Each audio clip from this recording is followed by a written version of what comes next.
Hello guys, welcome back to my channel. So today the day 83, find the number of numbers divisible by 3 and 5 in range. Okay. So నేను మీకు ఒకటైతే ఒక cursor ఏ అనే ఒక కొత్తది editor అనమాట. ఇది కోడ్ ఎడిటర్. ఇదైతే వాడుతున్నాను. మీకు ఒక చిన్న మ్యాజిక్ చూపిస్తాను చూడండి. ఉందా? Create a new Java file and solve this problem statement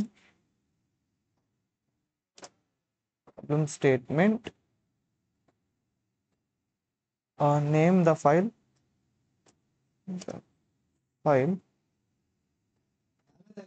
day 83.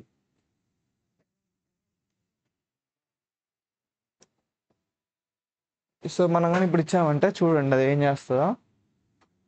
అదే మొత్తం జనరేట్ చేస్తుంది అనమాట. కోడ్ ఫైల్ కూడా అదే చేస్తుంది. అదే ఫైల్ని క్రియేట్ కూడా చేస్తుంది. చూడండి ఇప్పుడు యాక్సెప్ట్ కొట్టానంటే, అంటే జస్ట్ మీకు చెప్తున్నాను ఏ ఎంత డెవలప్ అవుతుందో అని.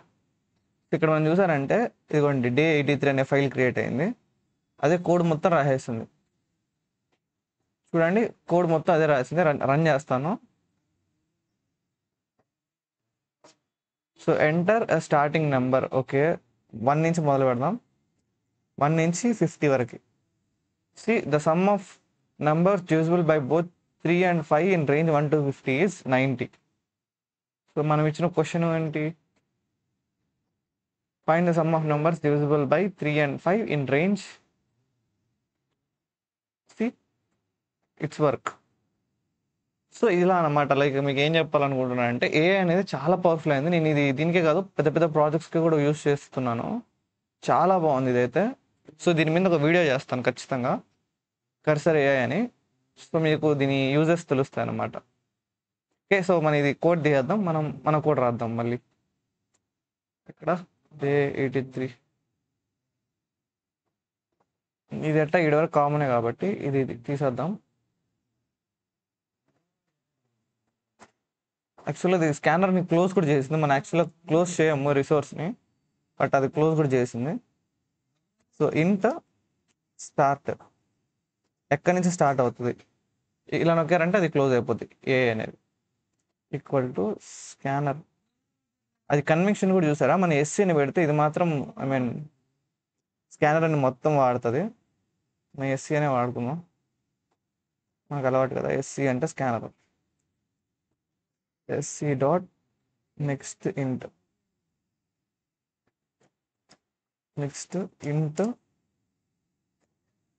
ఎండ్. అది సజెషన్స్ కూడా ఇస్తుంది చూసారా, ఎండ్ అని.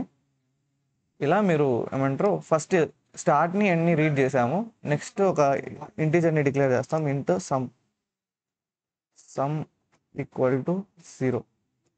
సజెషన్స్ చూసారా ఇంకా ఎక్కువ ఇస్తుంది. మామూలుగా అయితే మన ఐడి ఇచ్చే సజెషన్స్ కంటే చూడండి ఇంత ఐ ఈక్వల్ టు స్టార్ట్ నుంచి ఎండ్ వరకు. మనం చేయాలనుకునేది అదే కదా. సో అదేంటంటే మనం చూడండి ఇఫ్ ఐ %3 మనకి నెక్స్ట్ ఏం కావాలో అది ఇస్తుంది. మనం జస్ట్ చెక్ చేసుకుని రైట్ రాంగ్ అని చెప్తే చాలన్నమాట. చూడండి ఇప్పుడు ఐ అనేది డివైడ్ బై 3 అయ్యి అండ్ కాదు ఆర్ కదా. Find the some of number divisible by 3 and 5. And అన్నారు ఇక్కడ, 3 or 5 కదా, అండ్ అన్నారు కాబట్టి అండే వాడాలి. చూసారా మనం మిస్టేక్ చేస్తాం కానీ అది మిస్టేక్ చేయట్లే. ఓకే, క్లోజ్ అయింది. ఇఫ్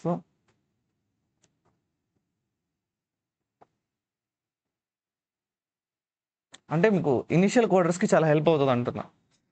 సమ్ ప్లస్ ఐ కరెక్టే, అంతే సింపుల్ అయిపోయింది. కోడ్ అయిపోయింది. స్కానర్ కాదు ఇది ఎస్సి. ప్రింట్ చేయాలి. ప్రింట్ చేయడం ఒకటి మర్చిపోయాను. ప్రింట్ చేసామంటే అయిపోద్ది. సిస్టమ్ .out.println సమ్ ఇలా అనమాట.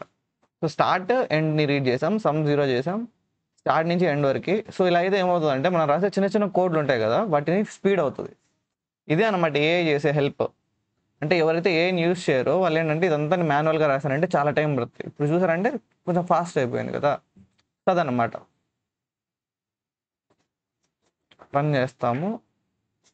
నెంబర్ ఇవ్వాలి. సో మనం 1 నెక్స్ట్ 10 0 అని వచ్చింది. ఎందుకు? 1 నుంచి 10 లోపల 3తోనూ 5తోనూ రెండిటితో డివిజిబుల్ అయ్యే నెంబర్ ఏది లేదు. సో 0 వచ్చింది. అదే మనం 1 నుంచి 20 అన్నాం అనుకోండి, 15 ఉంది. సో 15 వస్తుంది సమ్. చూసారా? సో ఈ వీడియోకి ఇంతే గైస్. నెక్స్ట్ వీడియోలో మళ్ళీ కలుద్దాం. అంతవరకు సెలవు. Take care. Bye bye.